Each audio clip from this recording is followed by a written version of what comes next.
नाजरीन, फौजी बगावत की मंसूबाबंदी का दायरा कार दिन ब दिन बढ़ाया जा रहा था। साजिशी फौजी अफसरों के सरबराह प्लान को बेहतर से बेहतर बनाने की कोशिश में मसरूफ थे। वो कभी एक प्लान बनाते तो कभी दूसरा मंसूबा बनाकर मुकम्मल तौर पर उसको खत्म कर देते। मंसूबे में छोटे अफसरों से लेकर बड़े रैंक के अफसर शामिल करना भी किसी खतरे से हरगिज कम ना था। इस बार मंसूबाबंदी में बड़ी तब्दीली की जानी थी। साजिश के मास्टरमाइंड ब्रिगेडियर ने चंद अहम फौजी अफसरों को एक मकाम पर इकट्ठा कर लिया। ये वो खुफिया मकाम था जहां तक किसी की भी पहुंच नहीं थी।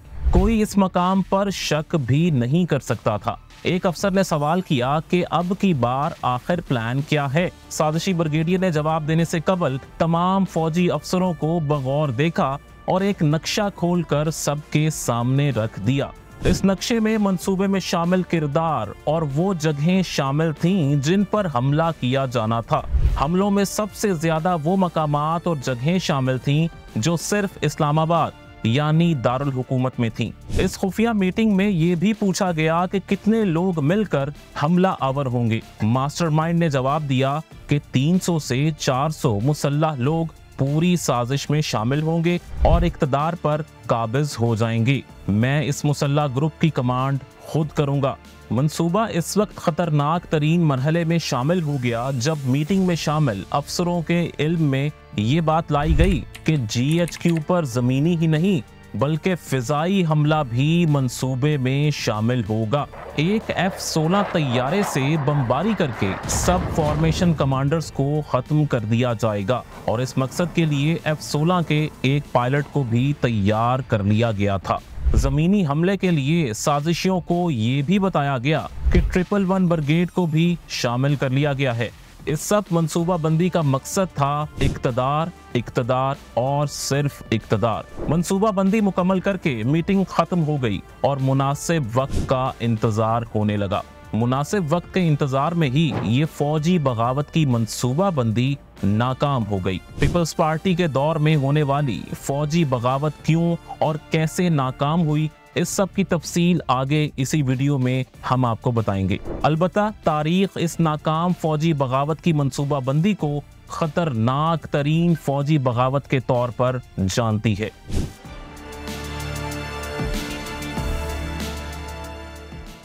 नुक्ता के नाजरीन, पाकिस्तान की फौजी तारीख में इसे छठी नाकाम फौजी बगावत या इस्लामी मार्शल लॉ के तौर पर जाना जाता है। पाकिस्तान में फौजी बगावतों की जितनी भी मंसूबाबंदियां की गईं, इनका एक ही मकसद था कि इक़्तिदार में शामिल लोगों को बेदखल करके उनको कत्ल किया जाएगा और इक़्तिदार पर खुद कब्जा कर लिया जाएगा। मुल्क पाकिस्तान में जितनी भी फौजी बगावतें हुई, इनमें रावलपिंडी साजिश केस के अलावा तमाम बगावतें इस्लामी निज़ाम के नाम पर की गईं। रियासत पाकिस्तान के निज़ाम को लपेटने के लिए 6 बड़ी फौजी बगावतें तारीख का हिस्सा हैं। नाज़रीन, 2009 में पाकिस्तान में एक बड़ी फौजी बगावत का मंसूबा बनाया गया जो बाकी 5 बगावतों से ज्यादा खतरनाक समझी जाती है। इस नाकाम फौजी बगावत को इसलिए भी खतरनाक करार दिया जाता है क्योंकि इसमें जमीनी हमले के साथ फिजाई हमले करने का मंसूबा भी बनाया गया था। ये फौजी बगावत आखिर प्लान किसने की थी और इसकी मंसूबाबंदी आखिर क्यों की गई और मंसूबाबंदी में कौन कौन से फौजी अफसर शामिल थे, इस वीडियो में मंसूबाबंदी के आगाज से लेकर इख्तिताम तक तमाम अहम वाकयात तफसील से बताए जाएंगे। आगे बढ़ते हुए अब हम बात करते हैं कि आखिर इस साजिश का मंसूबा क्यों बनाया गया।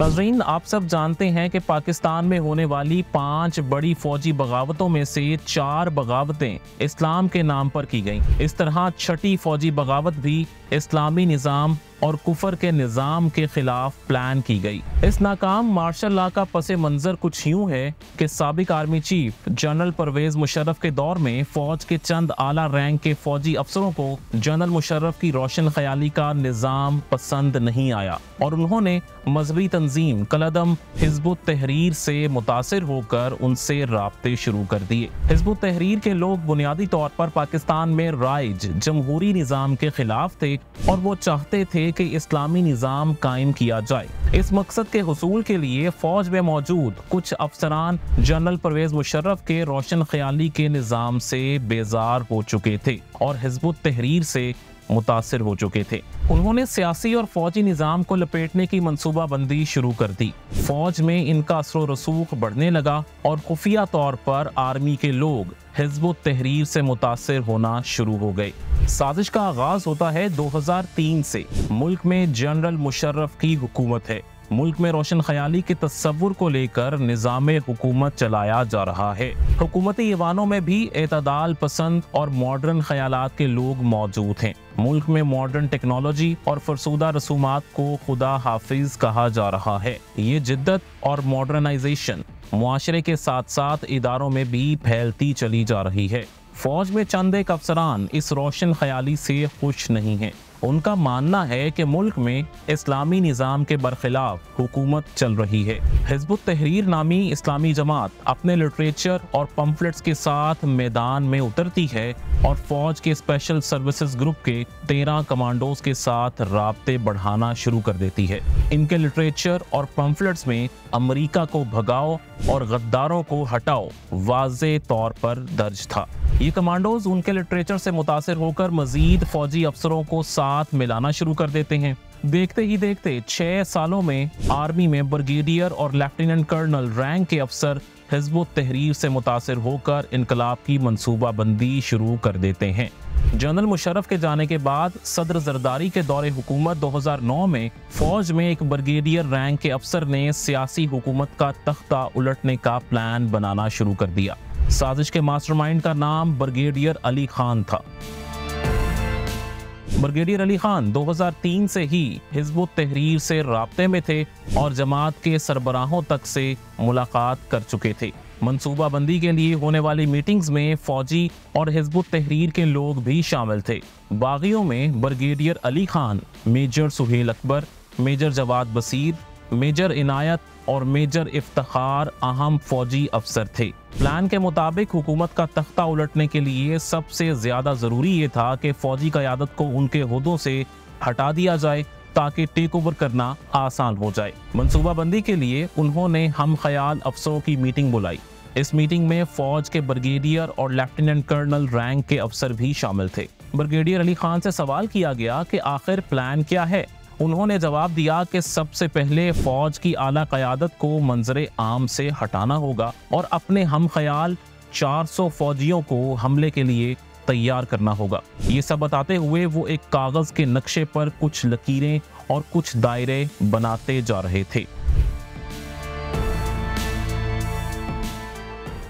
प्लान में सबसे खतरनाक मंसूबा भी बनाया गया था कि फौज के हेडक्वार्टर यानी GHQ पर एक ताकतवर फजाई हमला किया जाएगा और वहां मौजूद तमाम फॉर्मेशन और कोर कमांडर्स को खत्म कर दिया जाएगा। हमला करने के लिए ऐसे वक्त का इंतखाब किया जाना था जब कोर कमांडर या फॉर्मेशन कमांडर कॉन्फ्रेंस चल रही होगी। इस मकसद के लिए एक F-16 पायलट को भी साथ मिलाया गया था। जैसे ही हमला होगा मुल्क में अफरा तफरी फैल जाएगी। तभी ये 400 बागी इस्लामाबाद और रावलपिंडी की अहम इमारतों, Pakistan television, radio Pakistan, parliament, supreme court और दीगर बिल्डिंग्स पर कब्जा कर लेंगे। प्लान में एक और प्रोग्राम शामिल किया गया था कि F-16 तैयारे के जरिए पाकिस्तान में अमरीकी फौजी अड्डे और अमरीकी सिक्योरिटी कंपनी ब्लैक वाटर की तंसीबात पर भी हमला किया जाएगा। ब्रिगेडियर अली खान मीटिंग में ये भी कहते रहे कि उन्होंने 111 ब्रिगेड और कुछ जर्नल्स को भी इस बगावत में शामिल कर लिया है। मीटिंग्स में ये प्लान भी किया गया कि साजिश की कामयाबी के बाद हिज़्बुत तहरीर की जानिब से एक आइन बनाया गया है जिसमें मुल्क चलाने का मुकम्मल तरीक़ेकार वज़ा कर दिया गया है। प्लान के मुताबिक कलदम तंजीम हिज़्बुत तहरीर के जरिए मुल्क पर इस्लामी तर्ज की खिलाफत कायम किया जाना थी, जिसमें मजलिस शूरा और खलीफा मुकर्रर किया जाना था। मीटिंग में सबसे दिलचस्प प्लानिंग ये की गई कि बागियों और हिज़्बुत तहरीर के पास एक शैडो हुकूमत मौजूद है जो हर वक्त हुकूमत चलाने के लिए तैयार है। इस शैडो हुकूमत में वज़रा और उनके महकमा जात और काबीना समेत तमाम लोग मौजूद हैं जो वक्त पड़ने पर हुकूमत चलाने की अहलियत रखते हैं। साजिश की मंसूबाबंदी के तमाम पहलुओं का जायजा लिया गया और मुनासिब वक्त का इंतजार किया जाने लगा। मीटिंग में शामिल अफराद इस मंसूबाबंदी पर खुश थे कि वो हुकूमत का तख्ता उलटने में कामयाब हो जाएंगे, मगर सवाल ये है कि इतनी मुनज़्ज़म साजिश किए जाने के बाद भी ये साजिश आखिर कामयाब क्यों नहीं हो सकी। सवाल ये भी पैदा होता है कि साजिश आखिर लीक कैसे हुई और बागी फौजी अफसरों को गिरफ्तार कैसे किया गया। यहाँ पर सबसे अहम किरदार आता है मुल्क की इंटेलिजेंस एजेंसी ISI का। 6 मई 2011 को ब्रिगेडियर अली खान को इंटेलिजेंस की रिपोर्ट पर अचानक GHQ में तैनाती के दौरान गिरफ्तार कर लिया गया। इनकी गिरफ्तारी तब अमल में लाई गई जब उनकी मुद्दत मुलाजमत खत्म होने में सिर्फ 2 माह का वक्त रह चुका था। ISPR की प्रेस ब्रीफिंग में उनसे मुतल्लिक बताया गया कि उनको हुकूमत का तख्ता उलटने के जुर्म में गिरफ्तार कर लिया गया है। इनकी गिरफ्तारी के कुछ महीनों तक तो उन पर कोई चार्जशीट नहीं बनाई गई, अलबत्ता उन्हें रावलपिंडी मुंतकिल कर दिया गया। जब चार्जशीट बनाई गई तो उन पर 3 बड़े इल्जामात लगाए गए।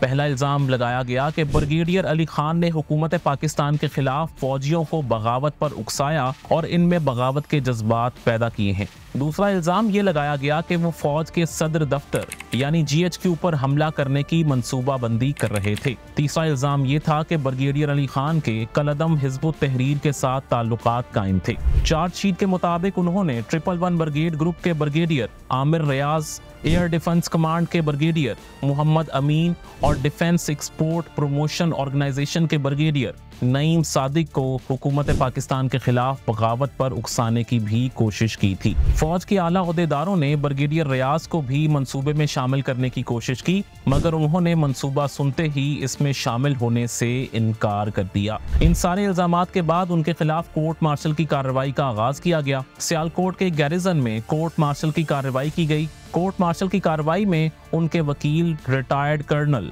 इनाम रहीम थे, जिन्होंने अदालत में ये बताया कि उनके मौक्कल पर गलत इल्जामात लगाकर उन्हें गिरफ्तार किया गया है। उन्होंने एक बार कॉन्फ्रेंस में उसामा बिन लादेन से मुतल्लिक सवाल पूछा, जिस पर अमेरिका को खुश करने के लिए उन्हें गिरफ्तार किया गया। कोर्ट मार्शल की कार्रवाई के बाद उन्हें और उनके साथ दीगर मुल्जिमान को सजा सुना दी गई। ब्रिगेडियर अली खान को 2012 में मिलिट्री कोर्ट की जानिब से 5 साल की सजा सुनाई गई।